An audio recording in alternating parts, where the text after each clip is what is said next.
quick note.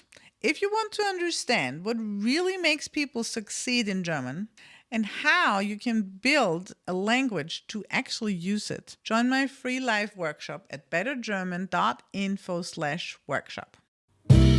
Welcome to the Better German podcast. I'm Susi Blumel, the German teacher and founder of Better German. This podcast helps you learn German in a simple and clear way, with useful words, clear sentence structures, pronunciation, and real-life topics from daily life and culture.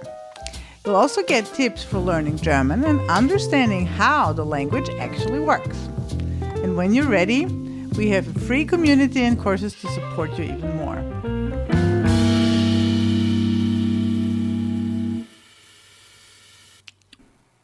Hello, I am so glad to be back. Seriously, I don't know when you are going to hear this episode. I started the podcast a while ago, and then there was a break, and then I was like, yes, now I'm restarting. And then some other things happened that I didn't foresee. But now I'm back. I'm recording a whole bunch of episodes now, and things are set up much better. A lot has changed. I've done a lot behind the scenes that I'm going to tell you about a little bit also. But first, this episode is going to be about colors.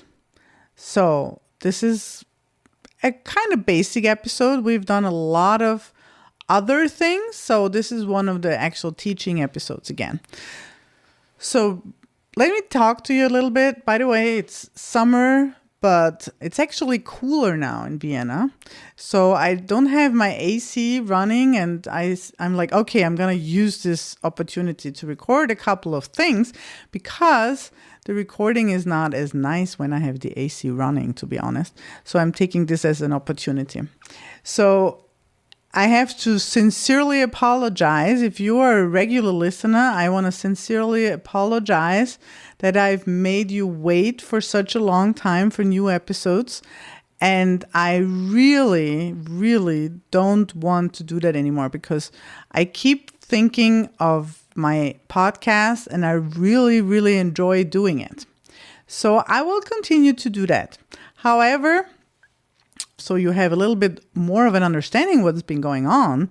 It's not that I was just lazy, and it's not, honestly, that just other things happen in my life.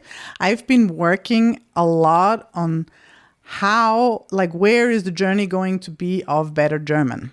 Because as you may know, maybe if you've been following my podcast, I really want to have a complete solution. So I want to be able to really help any German learner pretty much anywhere.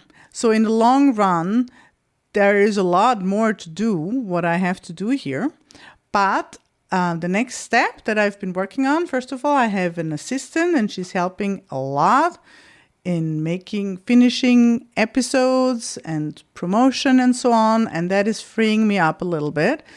I'm also training another teacher. And there is a second one coming.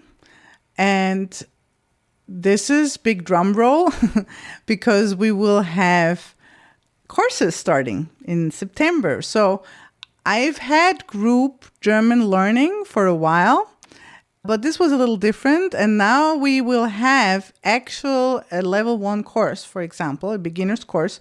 And this is going to be up to, I don't know, maybe 15 people. It's going to be relatively small groups online. And we are all going to go through the same thing. And this is going to be perfect because you will get all the explanations you need from me. But all my students also get enough practice and guided practice, and they will know exactly what to do. So this is something the podcast obviously cannot fully provide. Like I've had a student the other day, actually that was in a free lesson as part of the Better German community, which also exists, by the way. There is the Better German community and it's completely free now. And she said, yeah, she's been listening to the podcast, but it's not, what was the word she was using? I forgot the word she was using, but basically she was like, okay, I mean, I'm only listening. And yes, that is true. So first of all, when you're listening to the podcast, I highly recommend to you, if you want to get more out of it, you can do it two ways or three ways. You can first of all use it to refresh and stuff. You can also use it to get to know me. And if you decide, oh yeah, I think I like the way she's teaching, I'm going to do a course, then obviously you're more than welcome. Or you can actually use it a lot by yourself, but you still have to do the actual exercises. And obviously I cannot sit you together with another student and tell you, okay, now make another sentence. And if I hear that you're pronouncing it maybe not 100%, then make you repeat it again. So obviously that is something that I cannot do on a podcast. However, you technically can do that by yourself. Probably I have a little more experience, but you can totally do that by yourself. And I'm always going to give you some hints how you can practice these words for yourself. So, because this is going to be the big difference. For example, I think the one sentence that probably helps my students the most, like if I was going to pick one sentence that I say, and I say a lot, that helps my students the most, it's probably the sentence, make another sentence.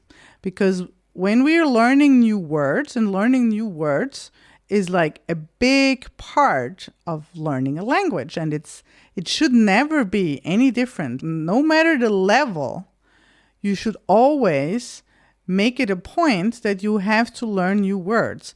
I mean, okay, if you want to learn German to just get around when you're doing a holiday in a German-speaking country, or you meet somebody who speaks German somewhere and you just want to be able to converse with him and order food and say things like where you're coming from and stuff like that, then you will probably be very, very fine with learning 3,000 words.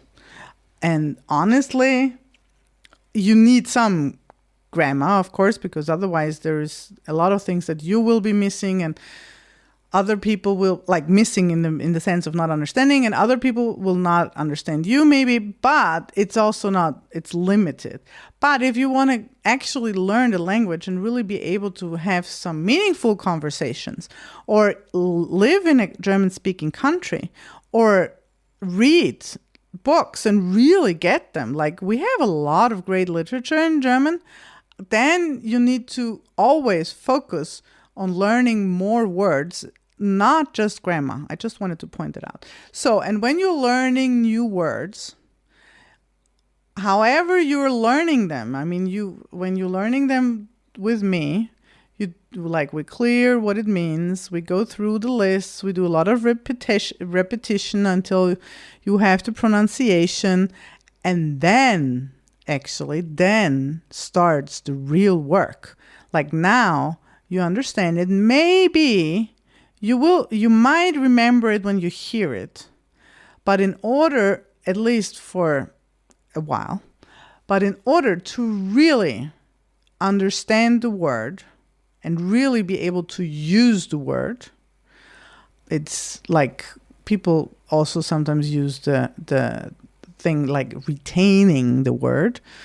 You have to practice this word.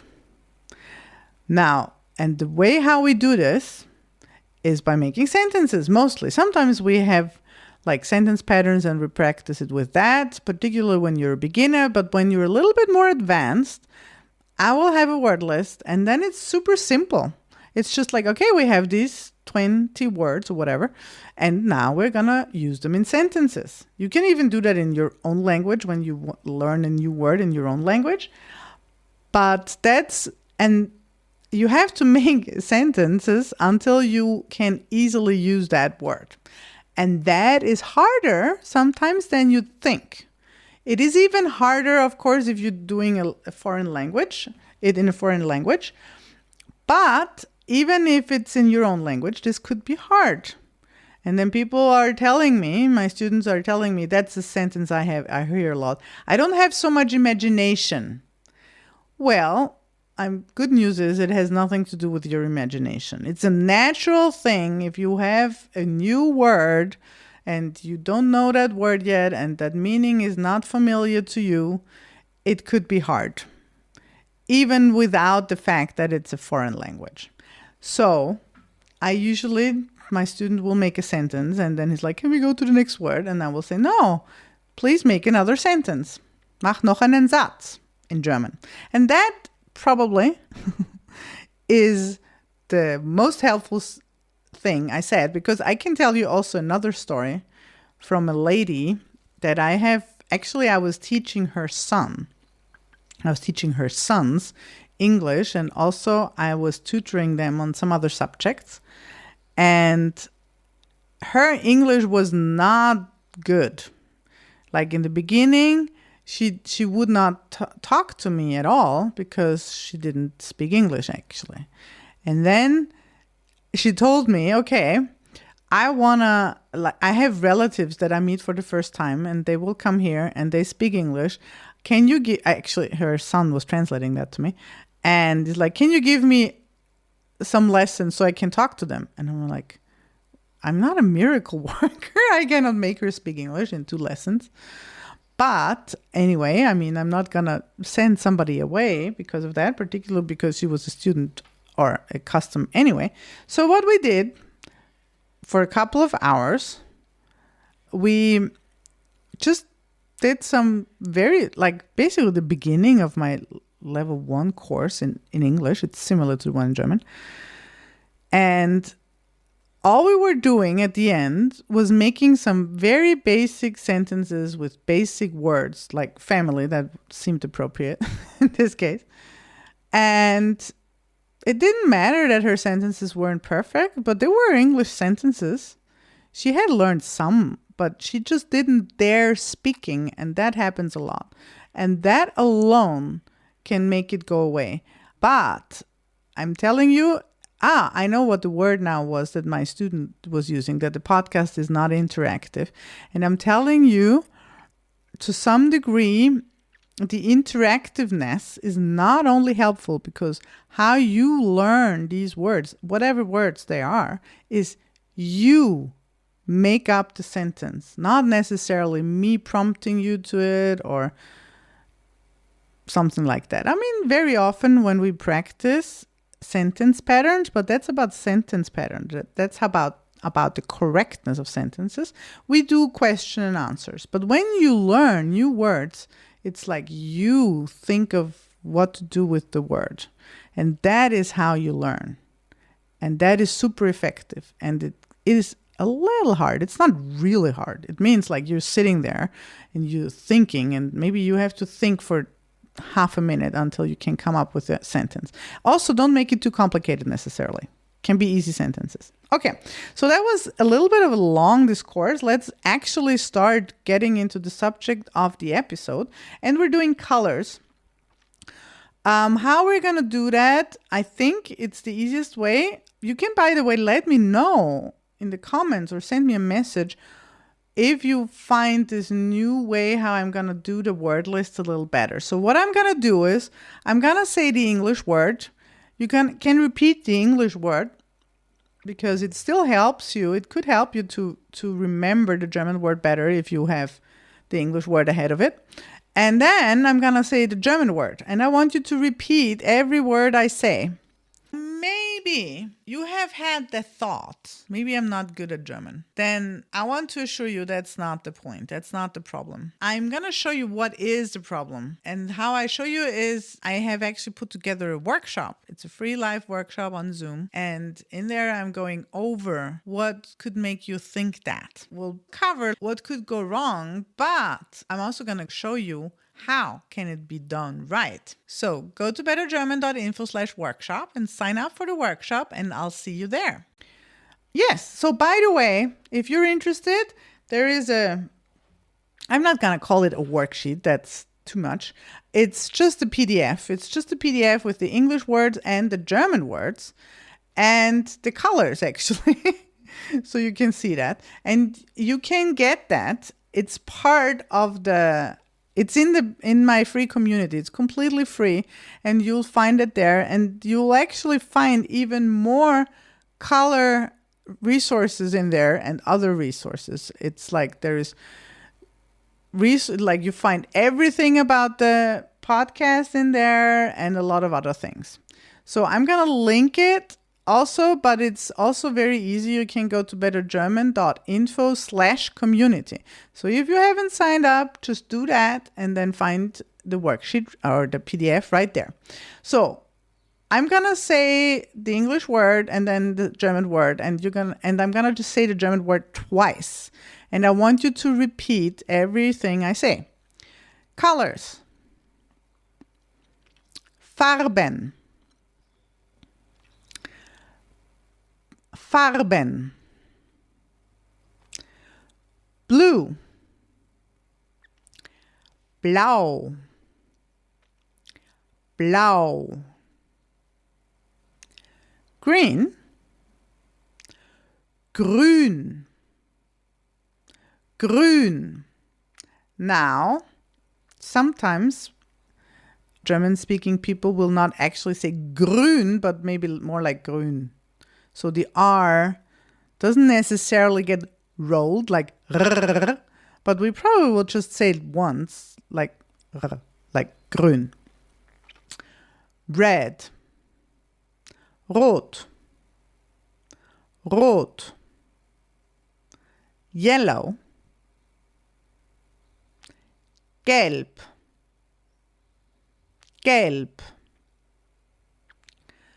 Brown. Braun. Braun. Orange. Orange. Orange. Now, orange is actually technically the French way of saying it, and most people in Austria will say that. Maybe you could also hear something like orange. I don't want to make you repeat it because I don't think it's nice. But anyway, just so you know, orange is also something you could hear. White. Weiß. Weiß. Black. Schwarz. Schwarz. That could be a little tricky for you, maybe. So I'm going to say it again. And you repeat it. Schwarz. Also, sometimes Austrians and German-speaking people, we will, in this case, just not say the R. There is an R in this letter. You spell it, the whole word schwarz, black, is spelled SCHWARZ. So there's an R at the very end or the second to last word. And very often we will just leave it out. Not really leave it out, but basically make the A, the letter before, a little longer. So that would be schwarz. So the really proper way of saying it would be schwarz. And the not bad way of saying it, but the usual way you will hear many people say it, particularly a little more down in the south of Germany and in Austria, will be schwarz. Schwarz or schwarz? You pick one. Gray. Grau. Grau. Purple or violet. There's different ways of saying that. So there's one word, and that is more for a color that is kind of dark and it goes more into the blue, is violet. Violet. And another way of saying it, and it could also be used for stuff that is more going into the pink direction, lila. Lila. Next word, pink. Rosa. Rosa. And now, funny thing. So if you have a hot pink, so like an intensive pink that goes kind of like in towards the red, like think maybe more intensive than Barbie, like magenta. We call that in German pink. But that's really just for the super intensive stuff. Not kind of like the typical girl baby color pink. That would be rosa. So hot pink, pink, pink. And then I'm giving you one more, and that's turquoise, turquoise, turquoise.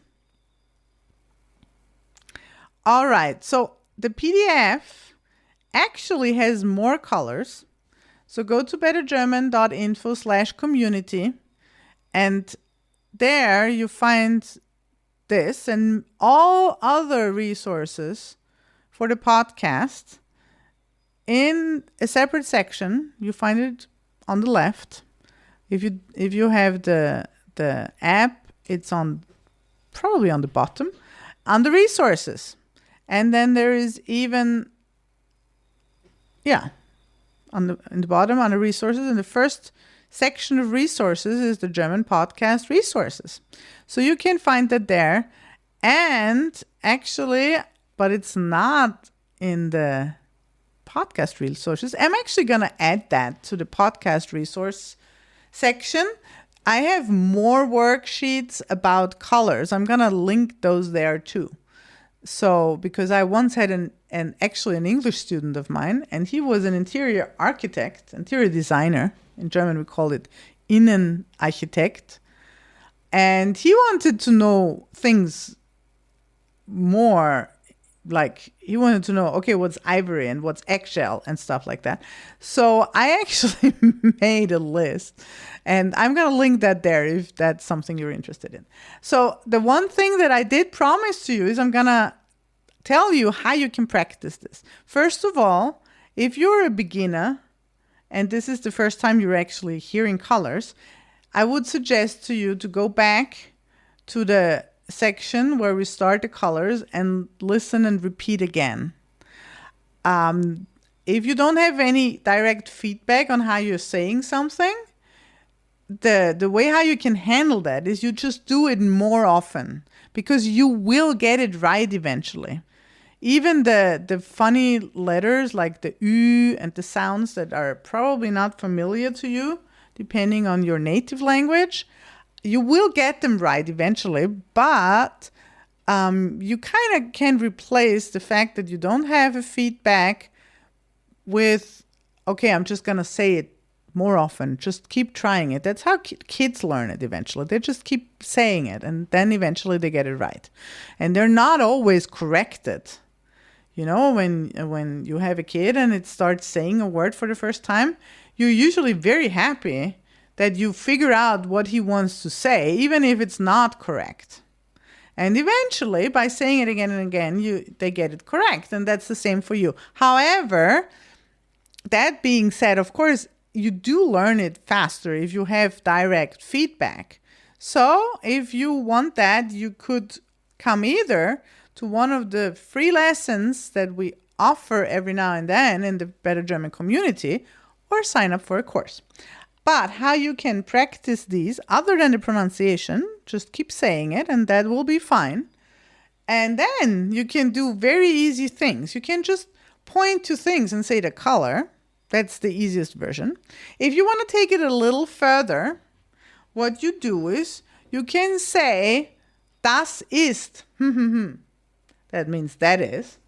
You can say, das ist rot, and point to something red or even touch it. And then, das ist grün, and das ist weiß. But I highly suggest to you to actually look and point at the color, because otherwise you really just practice the pronunciation. So point at the thing or touch it and say das ist, and then the color. And then if you have a few more words, you can also use it. You can actually use a lot of the words that we learned earlier in the podcast, or any other words that you know, and you say that word and the color. If you want to say the table is white, der Tisch ist weiß. Das Fenster ist schwarz. The window is black. That's what it is. Das Fenster ist schwarz. Or das Buch ist grün. The book is green. So this is a perfect way of practicing that. And I'm going to give you one last tip on how you can practice this particular one. If you have a second person to do that with, you can ask questions. You can say, is the book green? And then, yes, the book is green, or no, the book isn't green. So that would be, ist das Buch grün? Ja, das Buch ist grün. So, one person asks, the other one answers. So these are some ideas on how you can practice that. I hope you enjoyed this episode. And I'm gonna hear you. No, not I'm gonna hear you. I would love to hear from you. So if there is any feedback, you can always write to me. If you like the podcast, then I would very much appreciate if you give it a 5-star review. And if you want to write something in addition, then go ahead. That would make my day. And hope you are going, tune in soon, and see you later.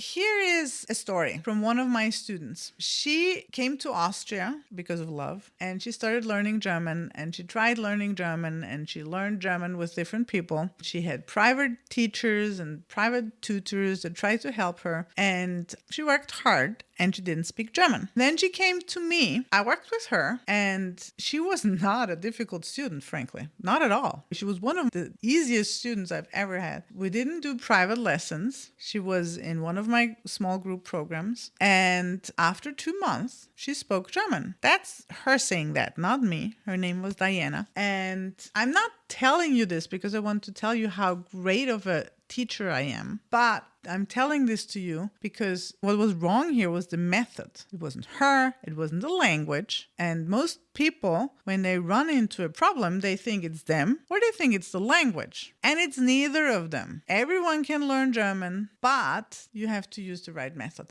So if you want to know what you can do to actually learn German, then join me in the free workshop, How to Actually Learn German. It's really a culmination of all the things that I'm using in my German programs and also in the podcast, by the way. Join me in the workshop. It's a live, free workshop with me. I'd love to see you there. It's on Zoom, and you can find out everything about it at bettergerman.info/workshop.